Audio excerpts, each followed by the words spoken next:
ബ്രദറെ, ഈ അമ്മയുടെ പേര് രാധ എന്നാണ്. അമ്മ കടക്കിൽ നിന്നാണ് വരുന്നത്. അമ്മ പറയുന്നത് 2018 അമ്മയ്ക്കുണ്ടായ സൗഖ്യത്തെക്കുറിച്ചാണ് പറയുന്നത്.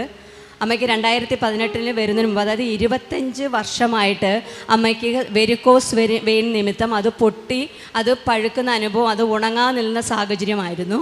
അമ്മ തന്നെ പറഞ്ഞു, എന്തുവായിരുന്നു നമ്മുടെ പ്രശ്നം? കാലിൽ മുറിവുണ്ടാവും, ഒരു പോച്ച തട്ടിയാലും മുറിവ് ഉണ്ടാവും. അത് ഒരിക്കലും അത് ഉണങ്ങൂല. ഉണങ്ങാതാകുമ്പോൾ ബ്ലഡ് കുത്തിയെടുക്കണം കാലിൽ നിന്ന്. ബ്ലഡ് കുത്തിയെടുക്കുമ്പോൾ കുറേ ദിവസം കഴിയുമ്പോൾ അതങ്ങ് ഉണങ്ങും. അങ്ങനെ 25 വർഷം കൊണ്ട് അങ്ങനെ കഷ്ടപ്പെടേയിരുന്നു. 25 കൊല്ലം അങ്ങനെ ഉണ്ടായിരുന്നു. ഓക്കെ.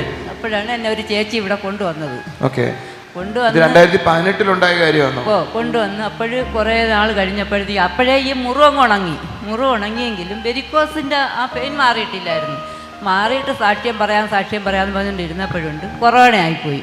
കൊറോണ ആയപ്പോൾ പിന്നെ ഫോണിൽ കൂടെ TV-യിൽ പ്രോഗ്രാം ചെയ്താണ് ഞാൻ സാക്ഷ്യം പറഞ്ഞത്.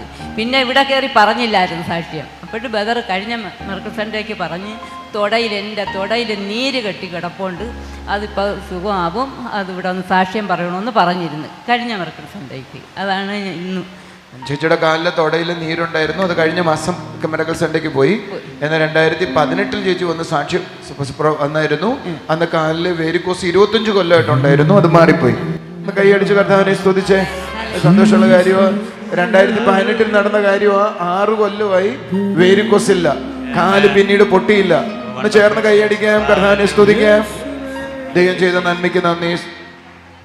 പാറ വരെ ഒന്ന് വീണിട്ടുണ്ട് കാലിൽ, എന്നിട്ടും അത് ഉണങ്ങിയിട്ടേ ഉള്ളു, പഴുത്തിട്ടില്ല എന്ന് പറഞ്ഞാൽ അതിനുശേഷം കാലില് പാറ വീണു. പാറ വീണിട്ടും അത് ഉണങ്ങേ ഉള്ളു, പഴുക്കൂല.